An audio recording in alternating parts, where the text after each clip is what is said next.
Hi, welcome to today's episode of Uncomfortable Truths Podcast. My name is Lindsay, I'm the Mo Oyster. and today we have with us Sarah Itkin, an intuitive coach. So, can you please tell our audience about yourself and what exactly an intuitive coach is? Yes, absolutely. So I'm a psychic medium, angel channel, and I do some energy healing. And I also was a mental health therapist. So I give readings, and I also work with people ongoing who are looking for support getting through difficult life events, discovering like self-love, empowerment, really any challenging situations that they're going through. And it's like a therapeutic support combined with like the intuitive pieces. And then I also am an intuitive development instructor, and I've created courses to teach people how to develop their own intuitive gifts. When did you first realize you had psychic abilities and how did it affect your childhood? Well, I actually didn't know that I was psychic until I was in college. So, but I think how it affected my childhood was that I was an empath, which means you're intuitive and you're just picking up on other people's emotions all the time. And so, because I was picking up on intense emotions from my family members and just people around me, I had a lot of anxiety. Because if someone was upset, then I thought that they were mad at me because I couldn't interpret the information correctly. So then as when I was in college, I had a dream that a really close friend of mine had passed away, and it was very, very detailed. And then it turned out, I even called her the next day to make sure that she was alive. And then a year and a half later, she ended up passing away, and everything that happened in my dream came true. So that's when I knew. Do Yeah. people typically, okay, how do you introduce yourself? And what I mean by that is, do you just walk up, not walk up to, but because that would be awkward. Hi, random. I'm Sarah Itkin. No, so that's not what I mean. But is that something you lead with? I am psychic, and however you mention it, do people look at you funny? It depends on what location I'm in. Okay. Okay. So I lived in Boulder for a while, so nobody's gonna be funny in Boulder, because I don't know if you know that Boulder's like a healing kind of hub for Oh alternative no. healing. But I have had people actually look at me really funny. Like when people ask me what I do, when I first started, I was living in Rochester, New York, my hometown. And that can be, you don't know how people feel about that sort of thing in Rochester. There are all different types of belief systems and stuff like that. So I kind of would try to read the room a little bit, but if someone asked me what I did, then I would say at that time, I think I called myself an intuitive healer. And then I would be like, wait, because nobody knows what that is. And then if they were like, oh, what is that? Then I would go into it. I was in Texas once, and I mean, I'm not trying to mess with Texas, but people in Texas, in this area that I was in, are more conservative. And someone who I could tell was really conservative asked me what I did, and I just said I was in the alternative healing world. And then I got the look, and it was like, well, what is it? What do you do? And I said, well, I'm a psychic medium. And it was like, oh, you can make money off of it. But also like, I don't trust you at all. You know what I mean? Is that I was getting from that person. So now I live in Denver, and everybody's been kind about it. I think now in certain areas of the country, people are much more open to it, and people are much more aware of it than they ever have been before. Oh no, I was saying that's got to be a relief. That's all. Yeah, if I were in like the Bible Belt, I would be really scared, honestly, to say what I did. So that's like when religion comes into play and people might think you're going to hell. Right, You know what right. I mean? Yeah. So then that's a whole other situation.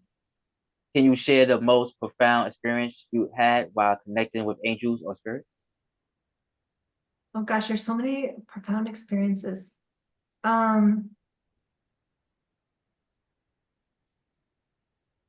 Sorry. Oh my God, it's like, oh my God, what do I do? There's a lot, I'm sure. There are so many. So I would say, a profound experience I've had, was when, one of the many was when I was giving mediumship readings. Like, it's so powerful giving a mediumship reading. And so spirits will show signs that they're around someone. And I was giving a reading for a friend of mine, and her father passed away.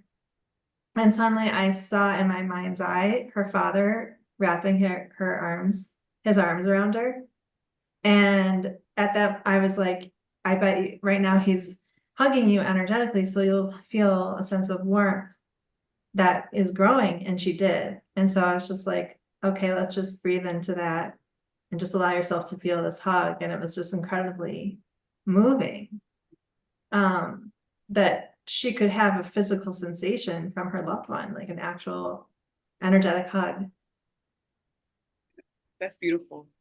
I feel like I would be crying the whole time. Like, this is just so, like, I used to watch Ghost Whisperer. Do you remember that? Yes, I watched Ghost Whisperer. You watched it? Okay. I with watched it in Medium, and I watched Medium before I too. mean, yeah, and they're always just, are you familiar with it, Sarah?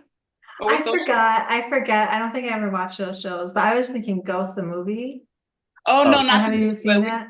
yeah. Yeah. that's just crazy. Yeah, that's a good one too. Yeah, so maybe not as, sinister in that way. But Ghost Whisperer, some of it was sinister, but the reality is it was just time for people to Jennifer Love Hewitt, she played someone who could see spirits, and she could reconnected families, close loops that they didn't know were open. It was actually pretty beautiful. And I remember some of those touching ones, and I'm just like, oh my God, like weeping. So I'd be weeping the entire my entire life if I were you, honestly. Oh yeah, So it's beautiful. just, I actually, and what you said about closing loops, it's like there's so many unspoken words, and sometimes spirits that would come through where family members who were abusive in life and totally unable to love, like my clients. And so there would be healing, or people who have committed suicide, their healing, there would be so much healing coming through because the spirit, they shed their egos when they pass away. Oh, wow. And so they only know love. And there is remorse. And I believe because remorse comes from like when you love someone and you did something wrong. So they'll apologize and they'll explain every, reason why they acted the way that they acted. And with this tangible, like I get these details that are so tangible that you can't really deny it. And that is so profound as well. So based off what you just said, I have a question. So I'm a firm believer that just because somebody passed away does not absolve them of all of the things that they did while they were here, right? So Oh, totally, yeah. disrespect or whatever, the level is, the people still here on earth often feel bad. And they're just like, I shouldn't have treated them this way. And I'm like, well, it's not how that works. Or I don't think you should feel that way if they gave you a reason to treat them that way, right? Absolutely. So you're saying when they pass, their egos, they shed their egos. I mean, what do you suggest in that situation? I mean, it sounds like you agree, but it just feels unfortunate that you still feel this way about someone who now is no longer that negative or terrible person that they were on earth. Well, spirit, like the deceased will want that person who's still alive to be angry. They'll want them not to be angry, but to express their anger, to be like, it's okay that you're angry. It's okay. That spirit, it's not like they're going to be harmed. When the people worry about speaking ill of the dead, Yes. they because they're full of love, they know that their loved one who's alive has to process what they did. And so being angry, being sad, some clients don't even want to connect to those spirit at all. And it's like, I totally get you. I totally understand. But there's no way that you need to feel. People feel like when a person dies, they're not supposed to have those feelings. But it absolutely is crucial that you feel your feelings, and the spirits know that. Okay. Thank you. Oh, I just said you're welcome. You're so sweet. Sorry, go ahead, Lamar. Have you ever encountered a spirit or entity that scared you, and how did you handle it? So I have been really lucky because I have put the intention out that I only want to connect to positive spirits. But I feel like and so I have. To be honest, like one time I was giving someone a reading, and her father was a serial killer in life, and he died in jail. Wow. And he came through loving, and it's just like shocking. But it really freaked me. I mean, it still freaked me out. Just because of knowing what he did. So yeah, luckily I haven't seen scary beings or anything like that. I have felt I'm afraid of seeing ghosts. As silly as that is. Just because it's different when you cross over, you're not a ghost. So a ghost is someone that hasn't fully realized that it's time to leave Earth. So they're like closer to the Earth. And I don't really want to experience that, even though they're not just because they're a ghost doesn't mean they're bad. It's just like being a person. It just kind of makes me feel uncomfortable. But times in which I've given readings and I've seen really sad things like a suicide or something, that will also, the person who did it wasn't a bad person at all, but it leaves an energy of sadness that I have to kind of clear out. Do you carry that for a period of time, or is it just in the moment and you just have a good night's sleep and you're over it? Yeah, it's like in the moment, because I think the spirit who had participated in their own death, they feel so there's like an energy that has been lightened on their end, because they could communicate to their loved one and explain kind of why they made that decision. But sometimes it's like I see things I don't want to see, like how they died or something like that, and that I have to shake off a little bit.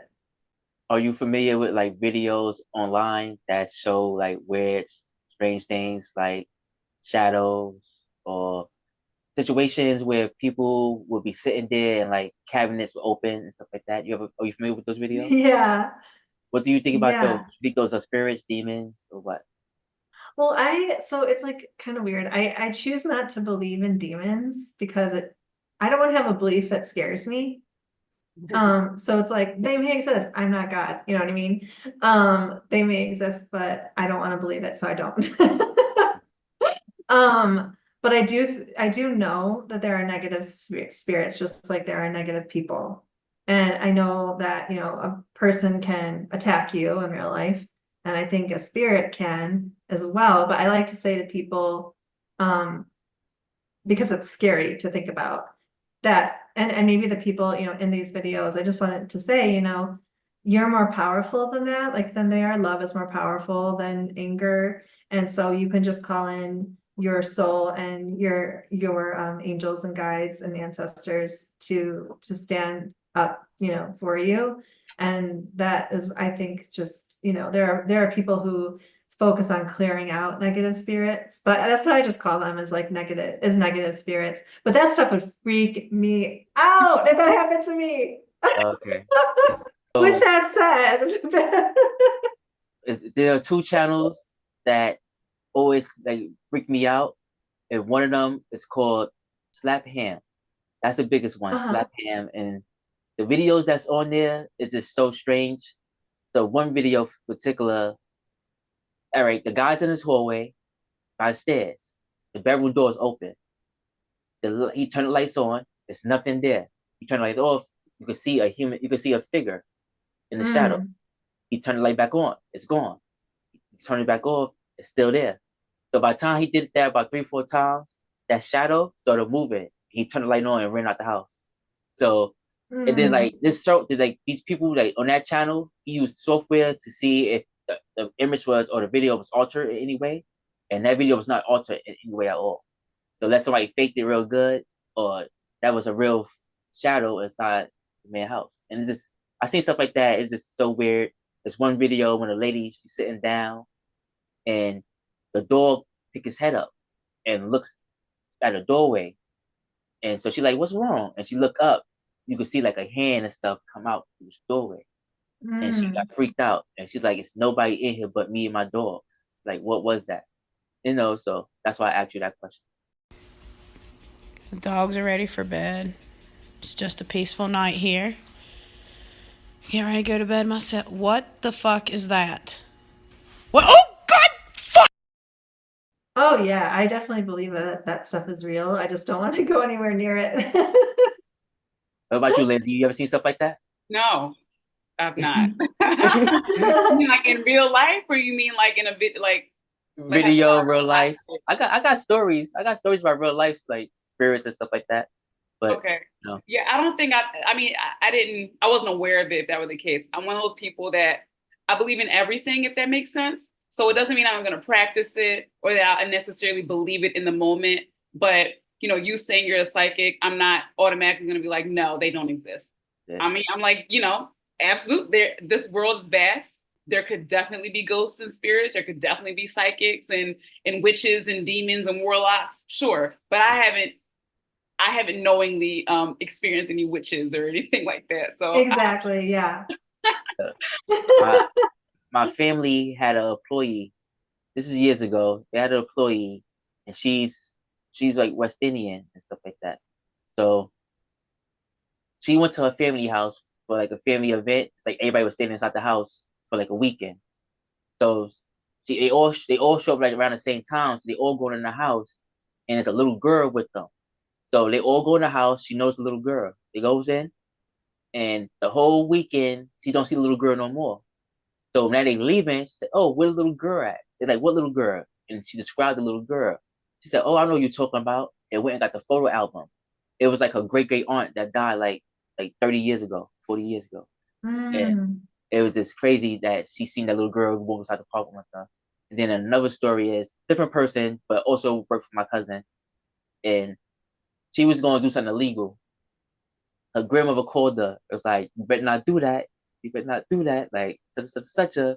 So she didn't do it. So she a couple of weeks go past, and she went to go do the same thing again. Her grandmother called her again, like, "You better not do it. You better not do it." So she didn't do it. But the second time, the people that went and actually did it, they all got arrested. So if she would have went too, she would have got arrested too. But her grandmother called her and knew she was up to no good. And so those are my two stories about, you know, psychics or spirits interfering with people's lives. That's amazing. Yeah, I mean, I definitely think that people have intuition, right? Now, I'm not saying that that's what I'm sure, Sarah, yours goes a lot further than intuition, because my intuition has never shown me anything, right? Like, but there are things where it's just like, and I don't think that's something that I should be doing, or, oh, you know, I have a feeling that this may happen. So that being said, I did have another question for you. I'm not sure what your religion is, or if you actually practice a religion, but I guess my question to you, well, the second half of that's the first question. The next portion of the question is, how do you feel that your psychic abilities, I guess, how they interact with, or how they're affected by religion? Yeah, I love that question. I was raised Jewish, and so in Judaism, there's like, it's like a spectrum of how you practice. There's what I was raised in is very liberal form of Judaism, where you can question everything, and it's okay, you're not going to be in trouble. And then there's the other end of the spectrum as being like ultra orthodox, where you believe every word in the Bible, or in the, we call it the Torah, is legit, like from God, from Moses writing, you know, channeling God. And so they're ultra religious. If I were raised ultra religious, I would be it could be a problem. It's interesting. Like there's nothing in Judaism that says that you can't be psychic. It's just there's a line in the Torah which is what you guys would call I mean, not you guys, sorry. Non-Jews would call Totally the Old fine. Testament. My psychic powers are telling me you're not Jewish. Yeah, you're right. So it says thou shalt not conjure the dead. And so being in mediumship is sketchy. Being a medium. But in my view, I'm not breaking any religious laws because I am not conjuring the dead. The dead are just with us. They're just already with us and they want to connect with us. So, you know what I mean? So luckily in the way I've been raised, people in my family at first were nervous because it's not, in Judaism, it's not something that's like talked about, because it's not something that's like necessarily valued. It's like very God focused, just like praying to God and thanking God. So people in my family were concerned because they didn't really know what I was doing. But then I've given I have like this big clan of a family, and I've given like most of them readings. So they've all kind of seen what I do as a good thing. And I've talked to rabbis about it, and one rabbi was a little bit more conservative, and he was like, oh, they were very interested in connecting to the angels, is like angels exist in Jewish text. And so that was very interesting. So it's just to them, but it's like, yeah, the connecting to the dead was a little bit more iffy. And then I spent some time with some very religious, like ultra, like Hasidic Jews, ultra religious, and they were like, wow, tell us more. Like this is, so it just kind of depends. It's interesting, but throw me in a very, very religious community and I would not be a good, I probably wouldn't be accepted. Right. So just to be clear, conjuring means like a seance or a Ouija board, right? Yeah, like it's like this idea that you're calling in the dead, like that you're not letting the dead rest. Got it. But to me, that concept is just I don't want to tell people how to believe, but in my reality, that's just not a thing, because people who pass I feel like become kind of like spirit guides for us. They don't want to let us feel like that we're alone. They want to continue a relationship with us. So we're not really resting to begin with.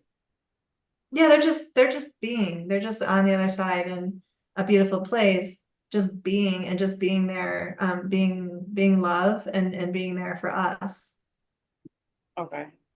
You able to speak to spirits because they are energy now, or they still got their physical form in some way in another dimension?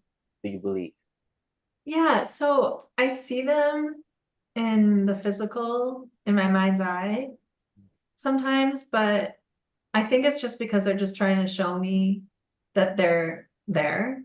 I don't feel like they hold on to anything physical, that our souls are eternal.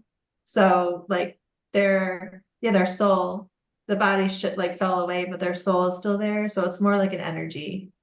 Have you had anything happen in your life to make you question your psychic abilities? Yeah, I just laughing at myself because in the beginning when it all started, I questioned all the time. The angels were like, come on, girl, like how many times do we have to tell you? I questioned my psychic abilities because I didn't think that I had I didn't think that I had the gift. But the truth is that everybody has the gift. We are born with it.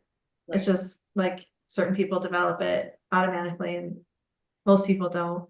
But so I was more doubting my ability to connect to the angels, I guess. So when I first kind of transitioned to this life, the angels were giving me lots of signs that they were connecting to me, and I even saw angels.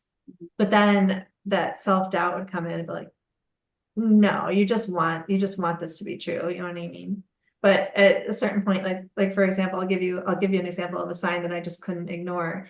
So I heard a clicking sound from my ceiling once when I was in my room, and I looked up and there was a big white feather that floated down from the ceiling. And I knew at the time the angels leave feathers. as a sign. So I couldn't be like, oh, that's my down comforter, or that came from my jacket, my down coat, because it came from my freaking ceiling. Right, right. And there was a sound that went along with it. So, but then I also, giving readings, and when I started giving readings, it was scary because, your psychic abilities and your imagination come from like the same energy center in your body.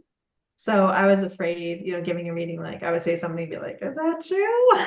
And then the person would be like, yes, or sometimes they say no. Okay. And that was scary to me because I was just starting out as a professional. Do the angels speak Enochian to you, or do they speak Enochian and it sound like English to you? I never really, some people talk, when they talk about the language of the angels, they call it like light language and all these things, but I just hear it in English in my own mental voice. And that's why a lot of people connect with angels and they don't know, because it's like spirit is talking to you, but through your own thoughts. It's not totally freaky. It's because it's all really, really positive. But yeah, I don't know anything about the actual language. Okay. So, but you know what Mm. Enochian is, though, right? No. All right. Enochian was invented by, I think it was John Dee. He had visions. Let me see. Enochian, called by Dee. Yeah, John Dee. He founded it. Enochian language is an occult construct language said by its organizers to have been received from angels, recorded in the private journals of John Dee and his colleague Edward Kelly. Oh, Kelly. Okay. Edward Casey's the other dude that just Yeah, has yeah. So I want to rewind a little bit. And if this bothers you, you don't have to answer. I wanted to ask you, you said one of your first readings was, or not your readings, one of your first psychic visions, I guess you would call them, was of your friend's passing. Mhm. How did that affect you? And like, how did that year between that time and her actual passing, like, how did that go?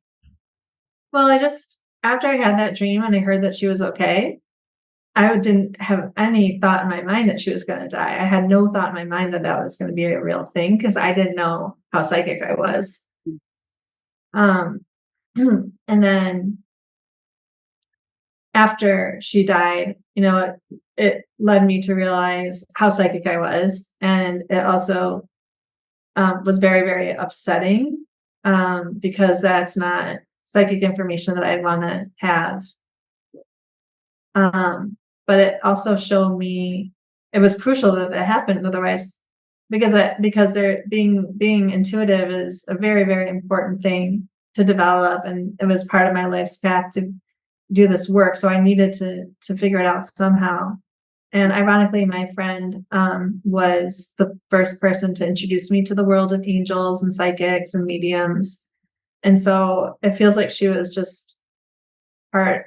We had this like contract together, and she helped me.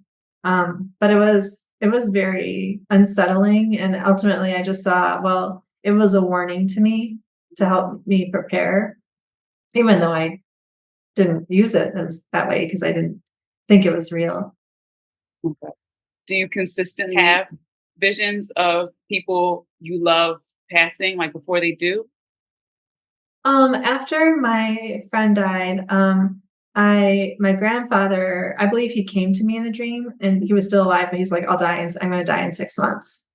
And he just had a look of like warning, just so you know, I'm going to die in 6 months. And he did.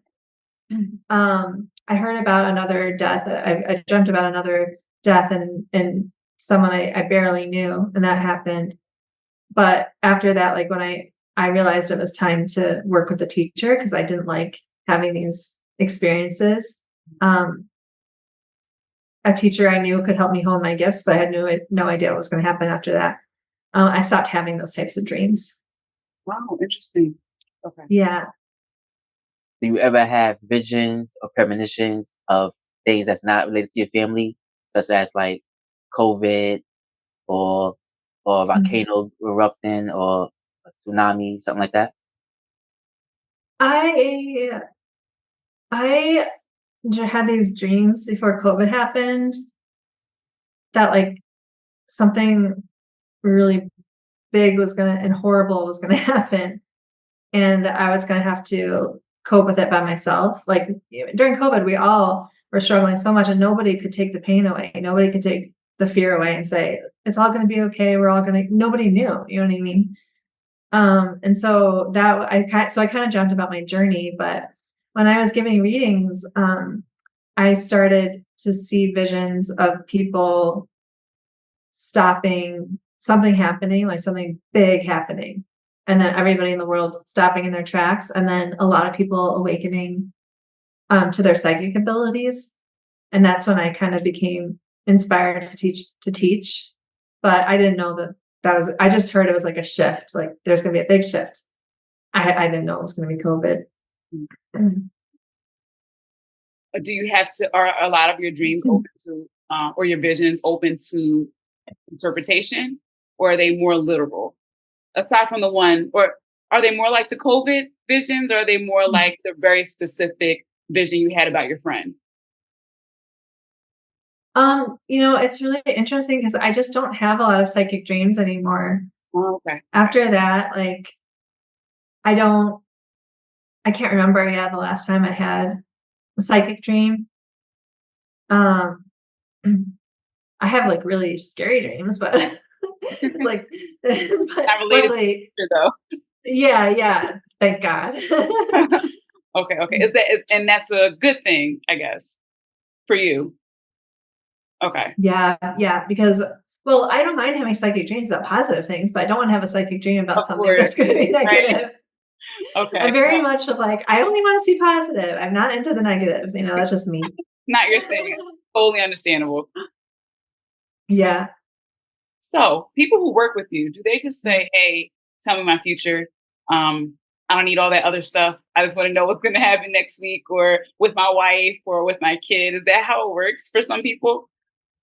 Most people come to me because they're struggling and they want help with the now. And that's what I feel like I'm here for, to help people with the now and to help people create a future that they want for themselves, because the future is really up to free will. It's like people are like, will I buy a house? And I'm like, you tell me if you're going to buy a house. Okay. You know what I mean? Yeah. Can you buy a house? You know what I mean? So it's like, well, let me help you get to the point where you can buy a house, and like, so like downloading information from the angels, that would be helpful for them to know how they can get to the place where they can make their goals come true. But yeah, but no, most people actually, they want to know that they're going to be okay. So that does extend to the future, where they just want to know that they're going to be okay. And so I tell them how they're going to be okay, and angels give me loving, calming information to comfort them. But I do see into people's past, and I look into people's present the most, to help them solve whatever problem they have, or bring clarity to whatever questions that they have. Do you ever have to like cleanse bad spirits or cleanse a house with like a sage or something like that? Yeah, I have been guided by other healers to cleanse my space after every single reading, and I've gotten really lazy about it, to be honest. But thankfully, we learn from First Nations people in this country how to do cleansing of spaces, and so I have sage that I burn and stuff like that. But usually, I haven't like walked into a lot of spaces where I felt like, oh, this is like feels very negative. So I need to like do something about it. It's just more just cleansing the energy in my space. What's your opinion on the theory that psychedelics open portals to communicate with spirits or other beings in the other dimension?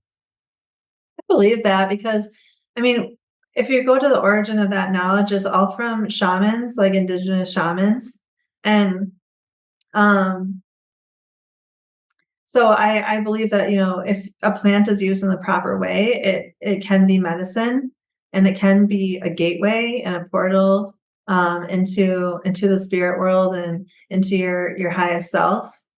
I really think that it also can be used in a way that's like cultural appropriation. I think if you're going to use plant-based medicine, and if like people have ayahuasca ceremonies and things like that, it's really important to work with a shaman who is of that. Like for example, Peru, it's important to work with a shaman of that tradition rather than just some like I don't mean to be rude, but like some white person is just like, oh, I want to do this. I mean, that white person, I think, should have permission from an indigenous shaman in order to do it, because some people are called to do it, and that is their path. But I just feel like if you're not from that indigenous culture, then it's important to get permission and to take it very seriously. So, yeah, that's my take on it. Does anyone else in your family, or has anyone else in your family had these had visions or felt they were psychic, or mentioned a parent that maybe like a grandparent or a great grandparent that had these abilities?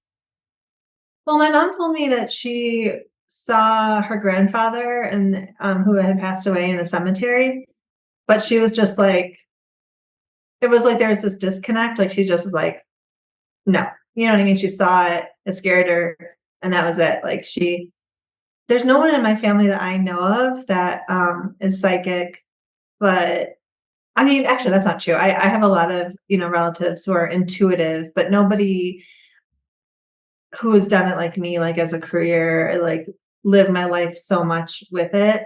There is an ancestor that my great great grandmother she used to live in the tenement in New York City, and people would just go to her apartment all the time for advice. And part of me wonders, was she giving them psychic advice? Oh. Yeah. So I'm sure, she's using her intuition and her knowledge.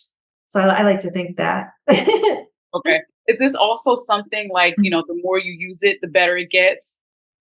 Yes, exactly. Yeah, it's a muscle that anybody can develop. Anybody, I'm telling you, anybody.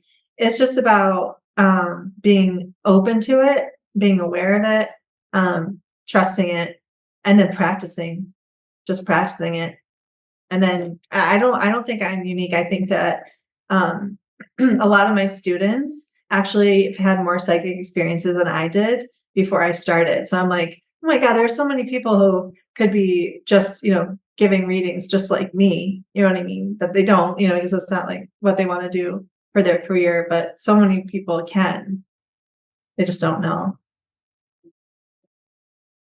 Have you ever had to turn away from a client because you felt you couldn't help them? Yes. I think. I have they're all the clients that test me. And they usually have to do clients that come for a mediumship reading. And they'll try to control the session, and they'll say, I'll believe, like one guy was like, I'll believe you if you tell me the nickname that I have for my wife, where her sister lives. And that does not work. Right.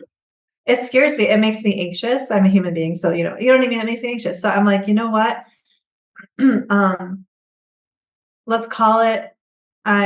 Because I that's not how it works. And he wasn't going to believe me unless I got it. And I'm like, especially with mediumship is delicate. I don't want people to think that their loved one doesn't want to talk to them just because I can't connect.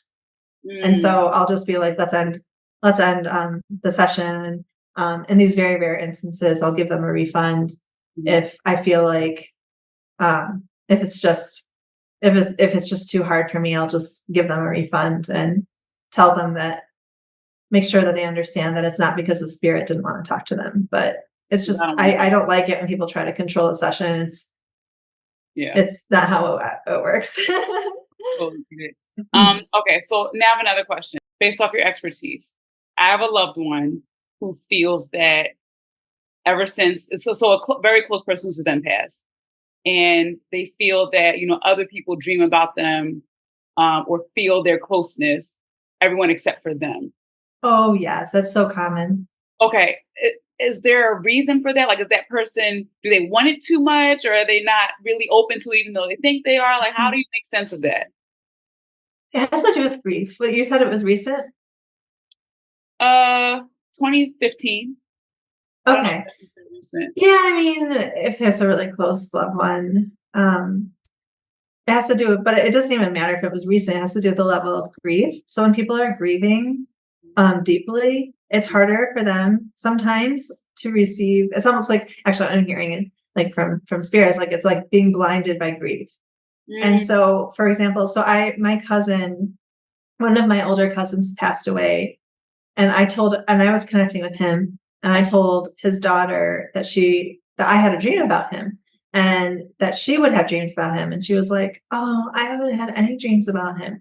And I said, "You will in a year," because in a year she was more calm, and her grief wasn't as acute.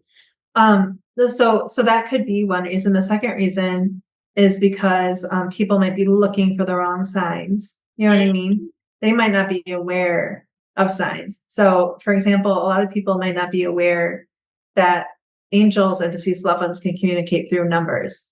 So your loved one might see your repetitive number patterns, like the same numbers, a lot looking at the clock or looking at license plates, but they may not know that that's a sign. So, you know, some people are looking for what other people experience. Like some people like looking for cardinals, or if your loved ones are having specific events with your deceased loved one, they might be trying to see if that will happen to them. But I guarantee you their loved one is reaching out for them. I mean, oftentimes it's just like, another thing that people don't realize is, like, let's say, you know, when people say, "Oh, I could just hear my grandmother saying this," like we're doing the dishes and I can hear her saying, "You're not doing the dishes well enough," or something. That's not your imagination. That's your grandma inserting herself into your awareness. Oftentimes, I can't say all the time. Of course, of course. So people don't realize that there's so many ways that spirits try to connect to us. So I just want her to know that her loved one loves her so much, and I'm sure is connecting with her in some way, shape, or form. She just will become aware of it at some point. Yeah. Is it common for spirits to connect with their loved ones on Earth in different ways? Yeah. Right. So, oftentimes, you know, birds are very common, and so I'll give you an example. Well, I mean, I see cardinals. Started to see cardinals all the time when my grandma passed, and then one time I saw a cardinal and a blue jay just in the same tree. One time I was giving a reading, and I told this man that his father was going to send him a sign by sending him a stag. And so he was driving after the reading. He went for a drive, and he looked over, and there was a stag that was running alongside the car. Other times, spirits will come in dreams, and they'll be very vivid. Okay. They'll be very vivid dreams. Another common way is spirits will send pennies or coins. I don't know why they do, but they do. One time I heard a spirit tell me that I was going to receive a coin, and then I went out later and it was on my windshield. You know, so it's like things that you just can't deny.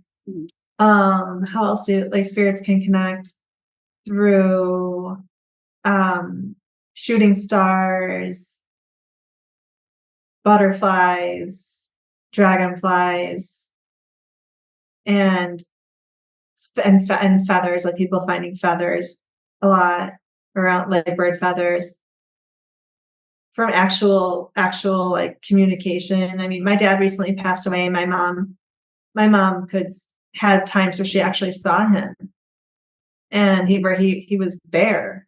And So, and yeah, they come in many, many different ways, but for some reason, a lot of the ways are common. Like a lot of these ways, like for example, the cardinals, that happens to a lot of people. Okay. Okay. That's interesting. Mhm. Sorry to hear about your father. I'm gonna go Oh, back. thank you. Yes, of course. Thank you, Lamar. See, thank you. Yes. I'm sorry as well. See, Thank you.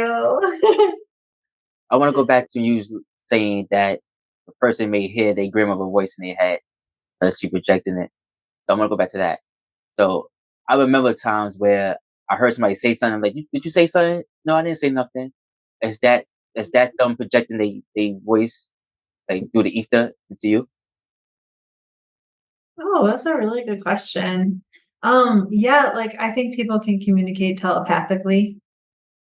So you might hear some, I mean, sometimes I feel like I hear someone's thought. Like I got a pair of earrings and they were kind of ugly. And I I asked one of my other cousins, I was like, do you think these earrings, like, what do you think about these earrings? And he thought they look like my grandma, something my grandma would wear. And I go, wait, you think that they look like something my grandma or your grandma would wear, right? And that's, I mean, I loved her, but you know, we don't want to. Oftentimes, grandmas aren't super cool, you know, with the dress. And so that was really funny.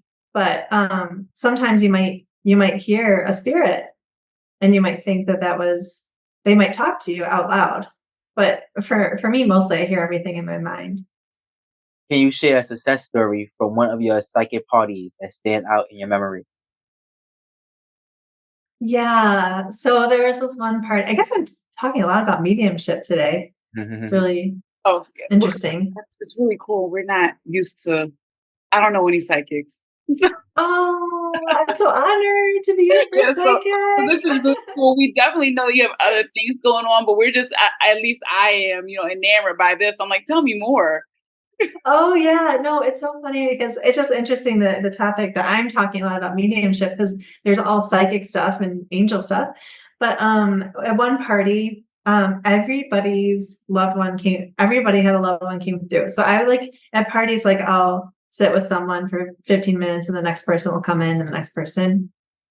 And so I had the light was flickering the entire time. And with each person, I was like, your grandma or so-and-so showed you that they're around through flickering lights. And then I happened to notice that the light was just flickering the whole time. And I was like, all right, enough already. This needs to stop. And at the end, by the end, I knew that it was because, these loved ones were making that happen. And so afterwards I asked my friend, I was like, does that light ever flicker? And she said, no.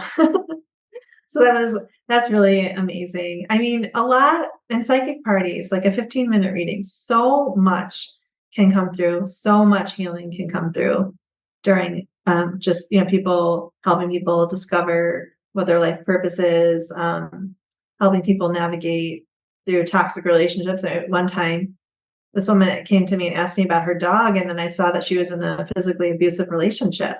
And so during that time, afterwards, I helped her come up with a plan so she could get into a safe space. So it's incredible, like what can happen in 15 minutes.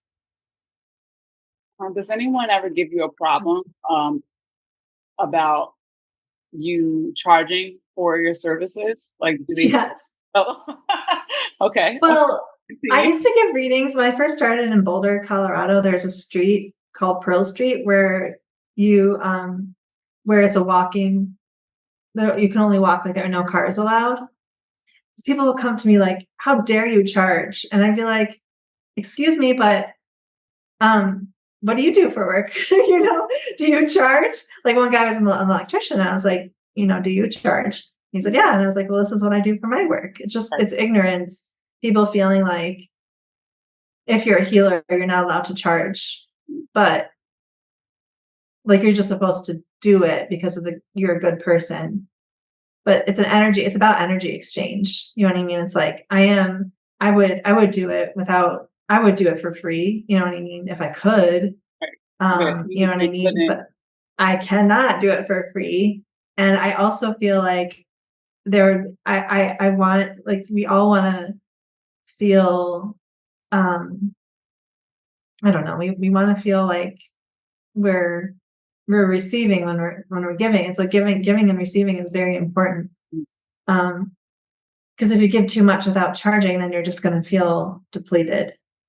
So yeah, I think it's more of like people just thinking like you don't have a right, like because the profession isn't respected in their minds, and some people, and when I was on Pearl Street, told me that I was, doing bad things, that I was causing harm to others, and so they definitely didn't feel like I should charge.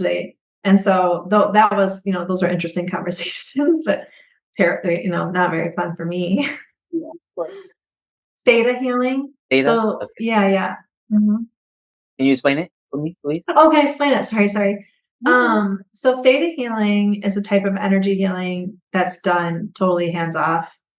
And it works with the theta brainwaves. When you're in a theta state of mind, you are relaxed.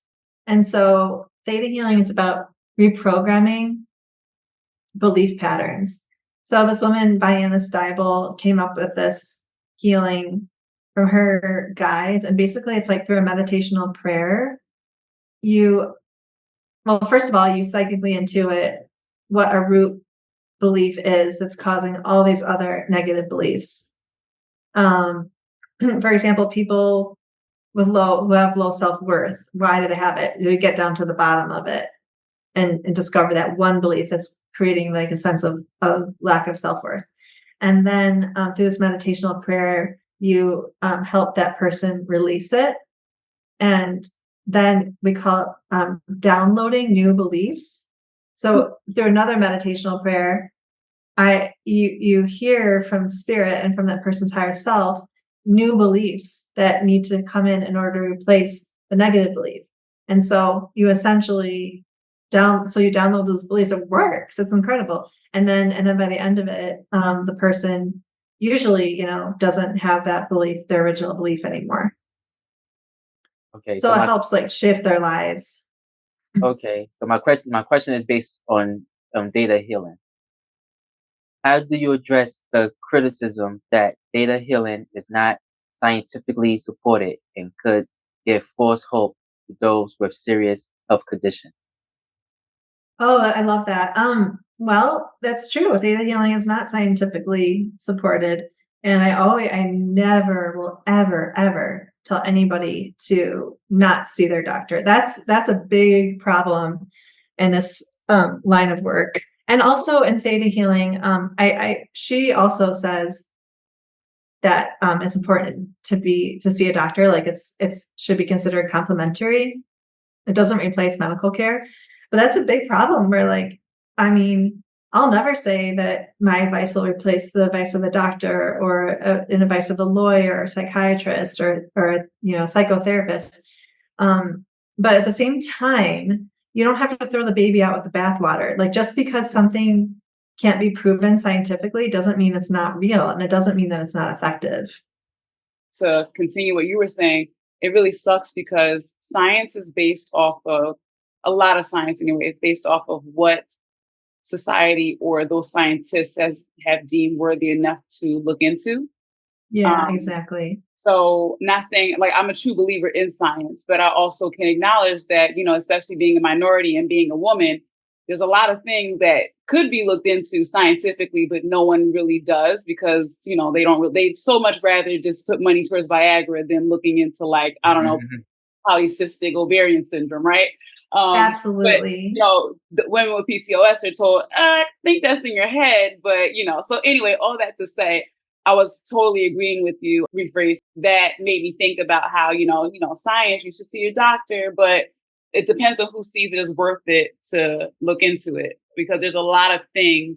There's a lot of ways to heal naturally. There's a lot of different types of therapies that I'm sure we haven't looked into that, maybe on other parts of the world and other tribes and things they have looked into, which is another reason why I'm totally open to, everything that you're talking about because science would love to say there's no such thing as a psychic. That's crazy talk. That's witchcraft. It's not even on our radar. And it's just like, well, what if we could be healed with grief or our grief could be healed with, just talking to our loved ones from the other side instead of taking a pill for depression or whatever it may be. So that was my ramble for the Absolutely. discussion. I'm 100% with you on that. Thank you, 100%. thank you. If you lost your abilities tomorrow, what do you think you would do? As far Oh as my your God. life's mission, right? Now, I'm not speaking it into existence Yeah. at all, but just to have an idea a little bit more about you, like where do your passions truly lie? I would become a stylist. Really? No, if I lost I love helping and healing. So if I lost my abilities, then I think I would look into a career not other than therapy, because I didn't like being a therapist. Who knows? Maybe Okay. I would look into ways in which I could help. Maybe be a life coach or something. Okay. If, they don't use their psychic abilities. And I would be a personal stylist because I love fashion. No, that's really fun. Also, to be fair, that is healing, because I was just discussing this with someone recently. I said, it's amazing what an updated or new hairdo can do, like a refresher and Yes. some nails and an outfit. And you're like, all my troubles have gone away for I don't know how long, until you get a new outfit or whatever it is. But no, that does a lot for healing, especially as a woman. Please, that's huge. Everything. It's everything. Yeah, exactly. Amazing. Actually, yeah. And oh yes, of course. For everybody can use like that feeling good in their bodies and in their skin. I can't remember what I was gonna say. So No worries. Yeah, all right, that was a good answer. Either way, you're helping, so I like it. yeah. Okay, my question is, what do you hope to achieve in the next 5 years with your intuitive coaching and teaching practice? Well, I would love for my intuitive courses to just be really so attended by so many people. I would love to reach just as many people as I can with my courses, because we're going through this shift in society where we're evolving spiritually, and our evolution contributes to the healing of the planet. And I want to be part of that by helping people step into their highest potentials and teaching them how to use their intuitive gifts, either to enhance their own lives or to enhance the lives of others. And so I want to I do live classes, and I just created a little mini online course. But I want to create like big online courses and teach people how to channel angels, and and with coaching in the next 5 years, I would love to figure out a way how to reach more people with coaching. Working individually is amazing. And I don't think I ever want to give that up, but I also want to figure out if there's a way to do coaching of groups to help more people, at once. But yeah, with the coaching, it's like, a reading can only go, like one reading can only go so far. You know what I mean? I love giving readings, but with the coaching aspect and everything, when you get a reading, and you also get like advice from someone who knows a lot about therapeutic modalities from therapy, and then just like this ongoing holistic support, it feels really, really in alignment with what I want to do and how I want to help people. That's very powerful. Thank you for that. Good luck with all of that. Thank you. All right. This game don't have a name. So basically, if you could be anybody, past, present, or future, for 1 year and come back with their knowledge, who would it be? Oh gosh, that's amazing. Who came to mind? Maya Angelou. I mean, she's incredible. And I would love to know what it's like to have her beautiful mind. Because she was silent for years. I didn't know that. My grandmother told me that. She was silent for years because she had trauma in her childhood. Yeah, she had a lot of trauma. It was amazing. What about you, Lindsay? You want me to go? There you go. This always stumps me. I know. I thought I was going to get stumped. Yeah, no, you won that one. If I could be anybody, I would probably pick Genghis Khan. And I pick Genghis Khan because I want to know what the world was like back then, especially the Silk Road. I also want to know what was China like, because I want to know if it always been the way it is now. As in, Caucasian, or was people, was it everybody, different races? Was it dark skinned people, light skinned people, different races, different ethnicities, all in one area, or was it just, Asian looking people, if that makes sense? It's not disrespectful to say. All right. I guess today I'll choose Barack Obama. I was gonna say him first. This switches up every time for me. Like, I don't really remember who I said last time, but I'm like, okay, I played this game before I get to switch it up. I'll be a few people. But no, I'll say Barack because I don't know. There was a lot going on during his presidency. And I would just love to know, like, all the people that we thought were cool people that actually aren't, and all the people we thought were enemies but actually weren't. The decisions he made, based off what information he had. I would just be curious. Also, that was a pretty good time. Well, has there ever really been a good time in politics? No, but at the time, it was a little bit better than it is now. It has been since then. Yes, I miss the Obamas. Yeah, so all the way down to their perfect dog. Okay, like that's what I'm choosing today. I'll be Barack for a year. Presidential family, yeah, for sure. Yeah, yes. Obama's the best presidential family. Yeah. In my opinion, for sure. I know many people argue, but at least in my opinion, they were 100% relatable. They were funny. They were picture perfect. Just had a lot of good things going on. That's all. Miss them. I know. We can go back, right? Like if we. No, I was gonna say we should that whole. If Michelle run, yeah, we can get back to that. We can get back.